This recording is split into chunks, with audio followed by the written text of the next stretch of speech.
तवे की यहाँ पर अच्छे से हम सफाई कर लेंगे। तवा गर्म होगा ना तो पालक बहुत आसानी से यहाँ छुटती जाएगी। मज़ेदार से हमारे जो हैं वो जनाब रोल तैयार हैं। चीज़ी रोल हैं, बहुत आसानी से बनते, ज़रूर बनाइएगा। तो जनाब रमज़ान आ रहे हैं और हमें सबसे ज़्यादा टेंशन यही होती है कि हमारे लहसुन अदरक का पेस्ट वगैरह जो है महफूज रहे।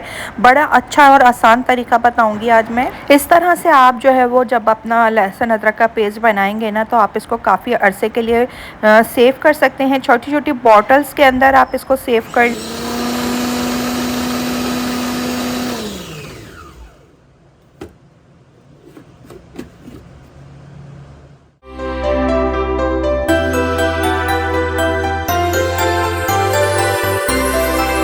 बिस्मिल्लाहिर्रहमानिर्रहीम, अस्सलाम वालेकुम। कैसे हैं आप लोग? आई होप आप लोग बिल्कुल ठीक ठाक होंगे। हम भी अल्लाह का शुक्र है बिल्कुल ठीक ठाक है। तो जनाब आप लोग बहुत ज़्यादा प्यार दे रहे हैं, आप लोगों ने मेरी वीडियो को पसंद किया, कोयटा सीरीज़ को आप लोगों ने बहुत ज़्यादा पसंद किया, उसके लिए बहुत बहुत शुक्रिया।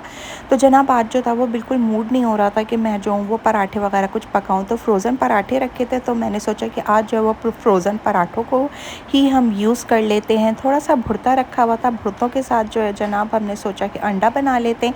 तो एग फ्राई कर रही हूँ ये, और मुझे जो है ना वो इसी तरह का जो है वो एग फ्राई पसंद है। मतलब ये कि आप कह लें कि मुझे हाफ़ फ्राई एग ज़्यादा पसंद है ऑमलेट से ज़्यादा। तो कभी कभी मेरा बहुत ज़्यादा दिल चाहता है तो फिर मैं ये जो है वो हाफ़ फ्राई एग बना लेती हूँ ना। ज़्यादातर यही होता है कि हस्बैंड को जो पसंद होता है ना फिर आप वही बना रहे होते, क्योंकि ज़ाहिर है फिर वो जो खा रहे होते हैं तो फिर दिल चाहता है कि यार क्या अपने लिए अलग से बनाओ। फिर मैं जो वो ऑमलेट ही कर लेती हूँ, लेकिन कभी कभी जब बहुत ज़्यादा दिल चाहता है तो फिर अपने लिए हाफ़ फ्राई बना लेते हैं। यहाँ पर बस हम हाफ़ फ्राई बनाएंगे। अच्छा आज जो है वो कुछ टेंशन वेंशन भी थी क्योंकि रमज़ान शुरू होने वाले ना, तो उसके कुछ काम वाम करके रखने ताकि जो है वो रमज़ान में हम इबादत वगैरह अपनी सुकून से कर सकें। तो उसके लिए जो है वो जनाब हम आज लहसुन अदरक का पेस्ट बनाएंगे। लहसुन अदरक जो है वो मैंने दोनों चीज़ें पाव पाव ले ली हैं। अच्छा ये मेरी बिल्कुल ताज़ा अदरक है तो मैंने इसके छिलके रिमूव नहीं किए हैं। आप चाहें तो आप छिलके वगैरह रिमूव कर सकते हैं और अगर चाहें तो आप ऐसे भी बना सकते हैं। तो जनाब हमें अक्सर टेंशन ये होती है कि हमारे जो होते हैं ना लहसुन अदरक जब हम इसको पीस कर रखते हैं तो ये कुछ दिन बाद अपनी रंगत को चेंज कर लेता है और फिर ये जो है ना वो अजीब हरा हरा सा हो जाता है। तो उसके लिए बहुत आसान सी और बहुत अच्छी सी टिप बताऊंगी मैं आपको। इससे हमारा जो लहसुन अदरक है ना वो आप 2-3 महीने के लिए भी सेव करके रखेंगे तो वो अपना कलर जो है वो बिल्कुल भी चेंज नहीं करेगा। यहाँ पर जो है वो जनाब मैंने पाव पाव लिया है ना, तो इसी लिहाज से थोड़ा थोड़ा करके हम ग्राइंडर में इसको ग्राइंड कर लेंगे। थोड़ा पानी डाला है, पानी के साथ ही हम जो है ना वो इसके अंदर ऑयल शामिल करेंगे। ऑयल जो है वो जनाब हमने आप कह लें कि आप टीस्पून से कर डाल रहे हैं तो आप 1 टीस्पून जो है वो इसके अंदर ऑयल का शामिल कर दीजिएगा, या फिर आप जो है वो अंदाज़े से भी शामिल कर सकते हैं। मुझे तो अंदाज़ा हो गया है ना तो मैंने अंदाज़े से इसके अंदर जो है वो ऑयल शामिल किया है। उसके बाद अब मैं इसको ग्राइंड कर लूँगी, इसको अच्छा सा पेस्ट बना लूँगी। और यहाँ पर जनाब हम बस इसको ग्राइंड कर रहे हैं। जितना अच्छा पेस्ट बनेगा उतना ही हमारा स्मूथ अच्छी इसकी जब सालन में हम डालेंगे तो ग्रेवी बनेगी। तो जनाब अच्छा मैंने ना इसको छोटी छोटी बॉटल्स के अंदर सेव करके रख लूँ, फ्रीज़ कर लूँगी इस तरह से, ये कि मेरे बहुत सारा लहसुन एक साथ बाहर नहीं होगा।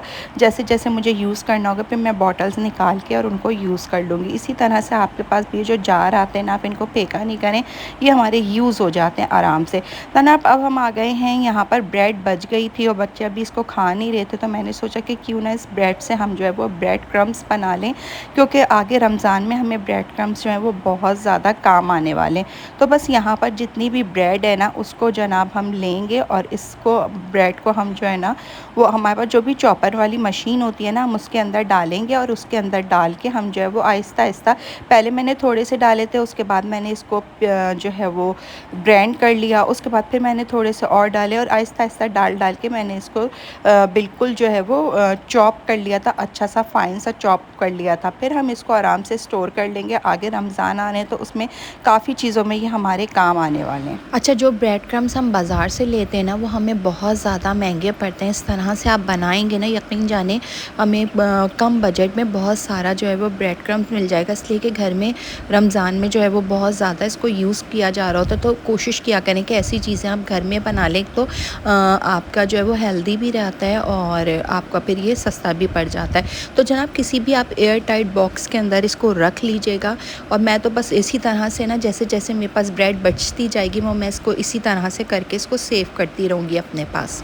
अच्छा जनाब, इसी तरह से हम आ जाएंगे अपना, जैसे हम गोश्त वगैरह कलेजी वगैरह जब सेव करके रखना होता है तो हम किस तरह से रख सकते हैं। अच्छा कलेजी आप कभी भी सेव करके नहीं रखिएगा, इसलिए कि कलेजी बादी होती है और आप अगर इसके अंदर जैसे ब्लड होता है ना, तो अगर आप इसको रख के 1-2 दिन बाद पकाएंगे ना तो ये आपकी सेहत के लिए बहुत ज़्यादा नुकसान होती है। ताज़ा कलेजी मंगाएँ, ताज़ा पकाएँ, और कोई सी भी कलेजी हो, यानी बड़े की कलेजी हो छोटे की कलेजी हो, आपने इसको रखना नहीं है। अच्छा अब हमने एक पानी ले लिया बोल में, उसके बाद उसके अंदर हमने 2 टेबल स्पून सिरका डाला है। सिरका डाल के हमने जो है वो उसके अंदर कलेजी डाल दी है। अब इसमें मैंने चिकन की कलेजी डाली है, आप जो है वो बड़े की छोटे की कोई सी भी कलेजी हो वो आप इसी तरह से डाल के और उसको थोड़ी देर के लिए छोड़ दीजिएगा। आप कह लें आधा घंटे के लिए आप इसके छोड़ दीजिएगा, तो जिस कलेजी के हमारे अंदर जो भी एक्स्ट्रा ब्लड वगैरह होता है ना, वो सब इसके ज़रिए जो है वो निकल जाएगा और ये बिल्कुल जैसे बड़े की कलेजी में या बकरे की कलेजी में हीक वगैरह आती है ना, तो बिल्कुल भी हीक नहीं आएगी। तो यहाँ पर इसी तरह से आधे घंटे के लिए हमने छोड़ दिया था, तो आप देखें कि आप कलेजी का कलर भी चेंज हो चुका है, और इसी तरह से बड़े की कलेजी या बकरे की होगी तो वो भी अपना कलर चेंज कर लेगी। आ गया हमारा दूसरा बोल, इसके अंदर भी हम इसी तरह से 2 टेबल स्पून के बराबर सिरका शामिल करेंगे और फिर हम इसके अंदर अपनी चिकन शामिल कर देंगे, तो उसको भी डाल के हम थोड़ी देर के लिए छोड़ देंगे।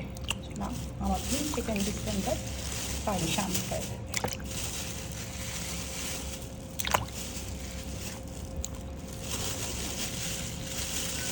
उसके बाद इसको ना आपने ज़रूर वॉश करना है, कि कभी हमने सिरका डाल के छोड़ दिया है, लेकिन हम इसको 3 दफ़ा जितना बेहतर आप मतलब अच्छे से वॉश करती हैं वो आपने इसको दोबारा करना है। स्मूदी हमने इसके अंदर सारी डाल दी है। अब आपसे ना हम आधे घंटे बाद मिलते हैं। तो जनाब चिकन को अच्छी तरह से वॉश करने के बाद जो है वो आप इसका गोश्त के ऐसे पैकेट्स बना लीजिएगा, बोनलेस अलग कर दीजिएगा, बिरयानी का अलग, सालन का अलग, तो फिर आपको आसानी होगी। रमज़ान में आपने बस पैकेट निकाला और उसको बना लिया, इसके ऊपर आप लिख भी देंगे ना तो बहुत ज़्यादा आसानी हो जाएगी। अच्छा अब हम जो है ना वो बछिया के गोश्त को सिंपल हम सिर्फ पानी के अंदर डाल के रखेंगे, क्योंकि अक्सर ऐसा होता है कि गोश्त के अंदर हमारी छोटी छोटी सी हड्डियाँ होती हैं, वो जब हम सालन में डालते हैं ना तो वो मुँह में आती हैं और बुरी लगती हैं। इस तरह से आप अगर गोश्त को पानी में थोड़ी देर डाल के छोड़ देंगे ना, तो फिर आपका जो है ना वो जितनी भी एक्स्ट्रा छोटी छोटी सी हड्डियाँ होती हैं वो सब नीचे बैठ जाएंगी। उसके बाद आपने उसको अच्छी तरह से वॉश कर लेना। वॉश करने के बाद उसके भी आपने ऐसे ही पैकेट्स बना लेने, और उसके बाद आपने उसको सेव करके अपने डीप फ्रीज़र वगैरह में रख देना है। तो ये फिर आपका बहुत आसान हो जाता है। ये सब गोश्त वोश्त पहले से धुले में होते हैं ना, तो बस उस वक्त हमें काम कम करना पड़ता है, एक्स्ट्रा काम वैसे ही बहुत ज़्यादा हो रहा होता है। अच्छा यहाँ पर हमने एक ना सिंपल से बड़े मज़ेदार से ना रोल बनाए, वो मैं आपको बताती हूँ। ब्रेड ली मैंने, ब्रेड के अंदर चीज़ लगाई, चीज़ के साथ मैंने इसको अंडा लगाया, कोट किया, और अंडे के साथ ही हमने जो है जनाब इसके अंदर ब्रेड क्रम्स लगा दिए हैं। उसके बाद आप देखें ना तो आप इसको इस तरह से रख के फ्राई करिए, तो आपके जो कह लेना कि हमारा ये इधर उधर नहीं जाता, टूटता नहीं है, हमारा रोल बड़ा अच्छा सा बनेगा, क्रिस्पी सा बनेगा। एक्स्ट्रा कोई भी चीज़ जो है वो हमारे ऑयल के अंदर शामिल नहीं होगी। इसी तरह से अगर आप लोग भी करें ना तो बड़ा अच्छा रहेगा, और आपका रोल वगैरह जो है वो बहुत अच्छे से फ्राई हो जाते हैं। अब यहाँ पर जब हमारा ये अच्छे से फ्राई हो जाएगा ना तो फिर हम निकाल देंगे।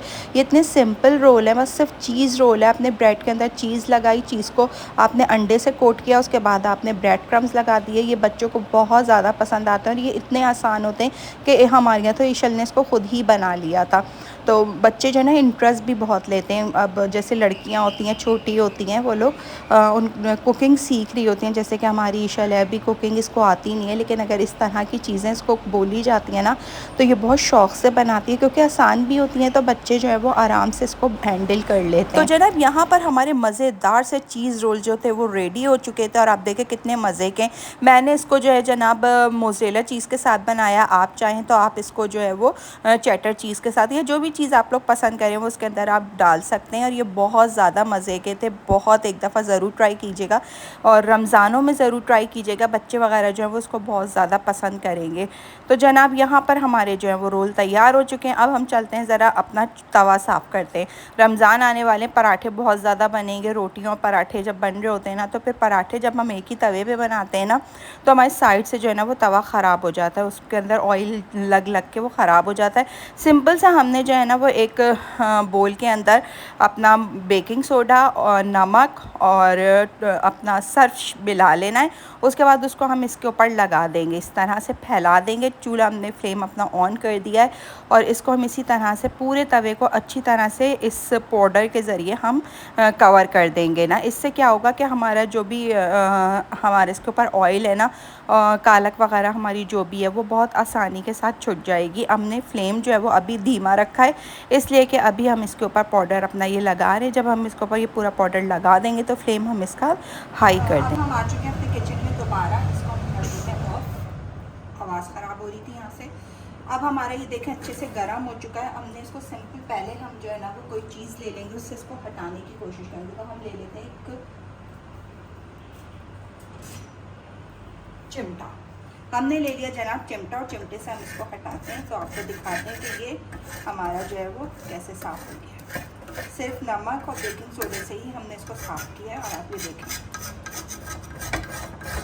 कैसे उतर रही है, पालक बिल्कुल उतरती चली जाएगी। देखें पालक हमारी, आपको शायद यूशा करीब से दिखा सके कि ये देखें पालक हमारी कैसे उतरती जा रही है। यूशा दिखाएं, देखें पालक, ये पालक है हमारी, ये पालक है। करीब करें यूशा, जी ये देखें। तो ये हमारी ऐसे पालक उतरती जाएगी। इसी तरह से हम अपनी दूसरी तरफ से, क्योंकि ये जो कोनों पर होती है ना, ये अगर आप एक हफ्ता भी इसकी सफाई नहीं करें तो ये यहाँ पर कालक जमना शुरू हो जाती है। तो मैं हफ्ते में एक दफ़ा इसको ज़रूर ऐसे साफ़ कर लेती हूँ, ताकि ये हमारी जो, वरना फिर ना रोटी बहुत ख़राब पकती है। क्योंकि पराठा और या तो रोटी, जब भी हम पराठे का भी बनाएंगे ना तवा, तो उसके ऊपर ऐसा ही जमेगा। और फिर अगर हम उसको साफ़ नहीं करेंगे तो फिर वो जमता चला जाएगा। तो इस वजह से हम ना हफ्ते में एक दफ़ा इसको इस तरह से साफ़ कर लेते हैं। ये देखें कैसे काला हो जाता है। ये हफ्ते भर की है खाली, ये भी नहीं है कि इसको हमने काफ़ी दिन हो गया साफ़ ना किया। अच्छा, जब आप किचन में इसको साफ़ कर रहे होते हैं ना, तो ज़ाहिर है स्टेप वगैरह पे जो है वो उसकी गंदगी गिरती है। अगर आपके पास कोई ऐसी जगह है जो ओपन स्पेस हो, वहाँ पर आप आराम से बैठ के इसको साफ़ कर लें, तो फिर आप इसको वहीं ले जाइएगा। जैसे मेरे पास जो है वो छोटा सा सहन है, मैं वहाँ ले गई थी और वहाँ पर बैठ के मैंने इसको आराम से कर लिया था साफ़। अब क्योंकि ये गर्म होकर ना पूरी खुद ही अपनी जगह छोड़ रही होती है कालक, तो किसी भी चीज़ की मदद से जब आप इसको ऐसे साफ़ करेंगे ना, तो ये बिल्कुल साफ़ हो जाएगा।